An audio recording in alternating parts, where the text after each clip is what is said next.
नमस्कार। आप देख रहे हैं नेशनल न्यूज टुडे, खबरें वही जो हो सही। मैं विजय कुमार सिंह। अब देखें ये खबर।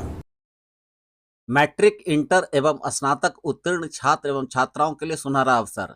इलेक्ट्रीशियन एवं फिटर के नए सत्र में नामांकन के लिए बेगूसराय जिले का सबसे बड़ा आधुनिक विश्वसनीय ISO से प्रमाणित संस्थान और श्रम मंत्रालय भारत सरकार नई दिल्ली NCVT से मान्यता प्राप्त आशीर्वाद एवं बेगूसराय औद्योगिक प्रशिक्षण केंद्र रामदेरी गुप्ता बांध के नजदीक लवरचक बेगूसराय।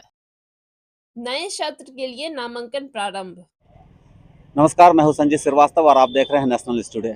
जैसा कि आप सबको पता है, आज 4 जून है और जो पूरे भारतवर्ष में लोकसभा चुनाव हुए थे उसकी आज मतगणना हुई थी। और अभी मैं बेगूसराय लोकसभा क्षेत्र में हूं और यहाँ गिनती आप मेरे पीछे देख सकते हैं कि यहाँ पर जो ये बाजार समिति है, यहीं पर मतगणना का कार्य हुआ। और अभी जिस तरीक़ा से अब रुझान आए हैं उसमें बेगूसराय लोकसभा क्षेत्र से जो पूर्व के ही सांसद थे गिरिराज सिंह भाजपा के, वही उन्होंने जीत दर्ज की है। लगभग मार्जिन 82,000 का है।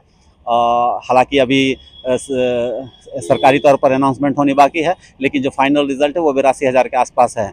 शुरुआत जैसे गिनती की शुरुआत हुई तो उस समय से जो CPI के और महागठबंधन के जो प्रत्याशी थे अवधेश राय, उनकी बढ़त बनी रही। लगभग 1,000, 2,000, 3,000, 4,000, कहीं 5,000 से भी रही। तो लोगों को लगा था कि उनके पार्टी के लोगों को लगा था कि अब वो अवधेश राय जीतेंगे। और उनके जो कार्यकर्ता थे या उनके समर्थक थे, उनमें भी खुशी की लहर थी और पूरे इस इलाके में उनके समर्थक जुट भी गए थे।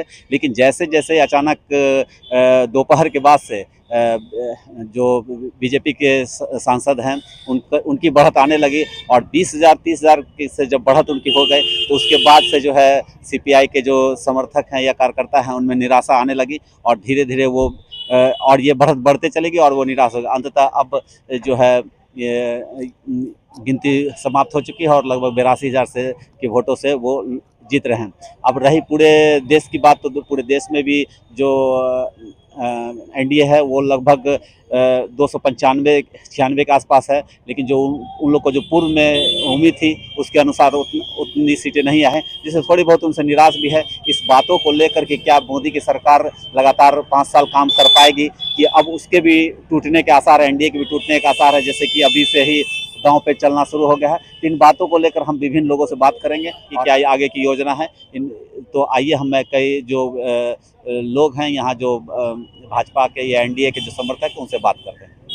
जय जय श्री राम, जय श्री राम, भारत माता की जय, भारत माता की जय, वंदे मातरम, जय श्री राम, जय श्री राम, जय श्री राम, जिंदाबाद, भारतीय जनता पार्टी जिंदाबाद, जिंदाबाद,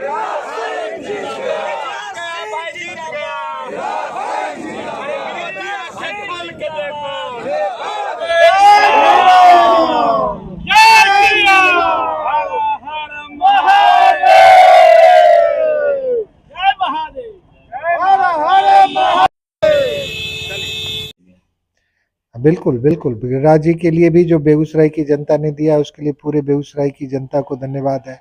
और विशेषकर मटिहानी की महान मतदाता का हम धन्यवाद देते हैं।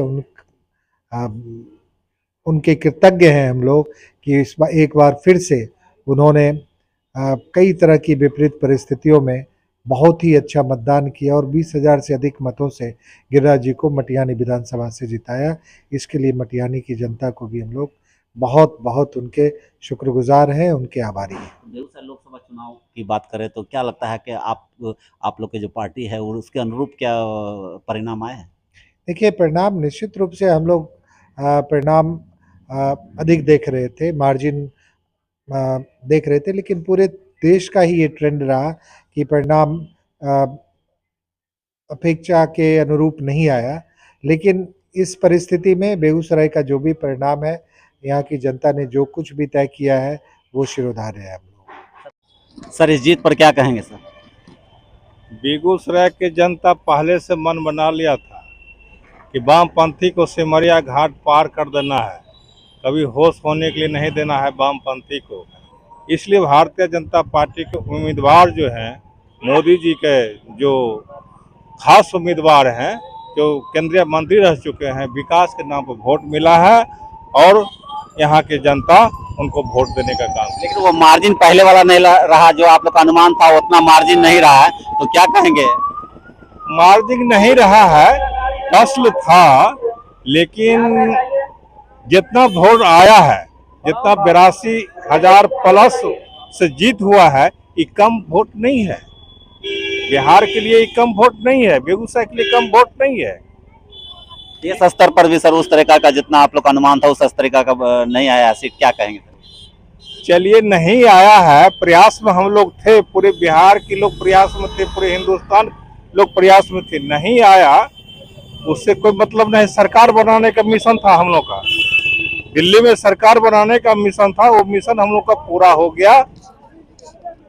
सर अब लग रहा है कि आपके कैंडिडेट जो हैं वो जीत गए हैं, क्या कहेंगे इस पर? लग नहीं रहा, 100% हम लोग चुनाव जीत चुके हैं और बहुत अच्छा लग रहा है। बेगूसराय की जनता चुनाव जीती है, विकास चुनाव जीता है और निश्चित रूप से जो 50,000 60,000 करोड़ का काम बेगूसराय में चल रहा है वो जीता है। लेकिन जिस तरीका से लग रहा है इनको आना चाहिए, तो जो मार्जिन आपने सोचा, चाहे सेंटर में सोचा हो यहाँ सोचा, उस तरीका से नहीं आया, क्यों कहीं वो मान तो नहीं रहे कि कहीं न कहीं कोई कमी रह? निश्चित रूप से पूरा विपक्ष एकजुट था एक अभिमन्यु को हराने के लिए, कौरव पूरे एक साथ थे, तो हम लोगों ने लड़ा और जीता। जीत महत्वपूर्ण है और हम लोग देखेंगे कहाँ क्या दिक्कत है, लेकिन निश्चित रूप से अगर पूरा विपक्ष एक साथ हो, ऐसे में अगर हम लोग चुनाव जीत रहे हैं और अच्छा बहुमत से आ रहे हैं, तो निश्चित रूप से हम लोगों के लिए काबिल तारीफ है। क्या लग रहा है कि सरकार बनाने में दिक्कत भी है? बिल्कुल सरकार बनाएंगे, सरकार बनाने में कहीं कोई दिक्कत नहीं है, कहीं से कोई इंतु किंतु परंतु इत्तु सा नहीं। हम लोग सरकार बनाएंगे और बहुत अच्छी सरकार बनाएंगे, स्थिर सरकार बनाएंगे। तो बेगूसराय का मामला अगर देखा जाए तो जो बहुत लोग को पहले भी शिकायत थी निवर्तमान सांसद से, बहुत चीज लोग, तो क्या उन कमियों को पूरा किया जाएगा? देखिए, जब एक परिवार का मुखिया कोई बनता है या एक परिवार का भी कोई मुखिया होता है, तो निश्चित रूप से थोड़ी बहुत नाराजगी रहती है। और इस बार जो भी नाराजगी है, चाहे वो दिनकर विश्वविद्यालय के नाम पर हो, जयमंगला गढ़ के नाम पर, पर्यटक क्षेत्र में अभूतपूर्व विकास किया जाएगा और दिनकर विश्वविद्यालय के निर्माण का भी मार्ग प्रशस्त किया जाएगा। समूह मटिहानी पुल का निर्माण होगा और जो हमारा चिर परिचित मांग है ओला हवाई अड्डा, उसका भी मांग निश्चित रूप से पूरा होगा। क्या लगता है कि मोदी जी जो है क्या अब डायलमा में रहेंगे, उनको खुद संशय में रहेंगे उनकी सरकार 5 साल चलेगी या नहीं चलेगी? नहीं, मैंने कहा ना, निश्चित रूप से मजबूत और स्थिर सरकार रहेगी। 5 साल मजबूती से हम लोग जैसे 10 साल काम किए हैं उसी के तरह हम लोग काम करेंगे, कहीं कोई इंतु किंतु परंतु नहीं।